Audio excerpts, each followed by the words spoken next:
Kõik me teame kedagi, kes võib talvel kas või palli käsi ringi käia, aga palju rohkem on neid, kel juba paari miinuskraadiga käed külmetama hakkavad.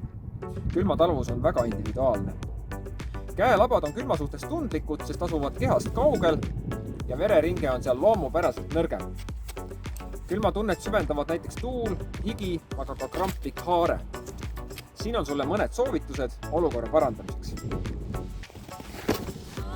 Esiteks, parim küte on seespoolt väljapoole. Tee kogu keha juba enne suusarajale minekut korralikult soojaks.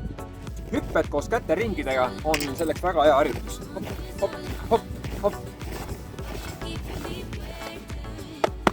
Teiseks, väldi külma käes igasugust aega nõudvat sättimist, vahetult enne rajale minekut. Kindlasti ära võta väljast kindaid käest selleks, et midagi taskust otsida või kohendada. Võimalusel tee need tegevused ära soojas toas või autos. Kolmandaks, väldi kinnaste märjaks saamist. Neljandaks, ära tõmba suusakeppi rihmu liiga kõvasti kinni, kuna see teeb vereringe kehvemaks. Rihm peab olema tihedalt, aga mitte liiga suruvalt.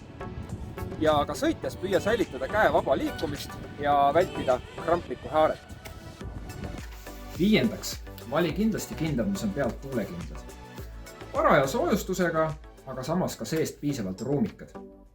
Kinda sees hoiab sooja õhk, mis on väliskeskkonnast isoleeritud. Ja seetõttu ei olegi oluline mitte niivõrd kinda paksus materjali maht, vaid see, kuidas ja kui palju siin on ruumi õhule. Liiga kitsas kinnas surub vereringe kinni. Kui eelistad sõrmikuid, siis veendu, et sõrme otstes on piisavalt ruumi ja sõrmed ei suruks vastu. Samuti proovi võimalusel kindaid koos suusakepiga. Käepidamist kinni haarates natukene käe asem muutub ja kinnas tundub ka hoopis teine. Vaata, kuidas materjal käitub peopesas, milline on haare, kuhu nihkuvad sõrmed. Kui otsid külma vastu parimat kaitset, siis vaata selliseid lobster või sõratüüpi kindaid või labakuid. Siin on sõrmed sõbralikult kõrvuti, nende vahel on rohkem ruumi ja soojahoidlus on palju parem.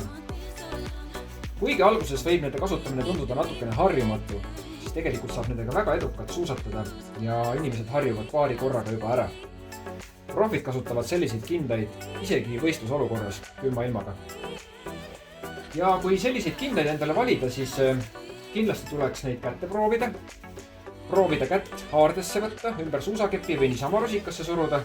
Ja tähtis on vaadata, et ei oleks mingisugust vastujõudu ja survet.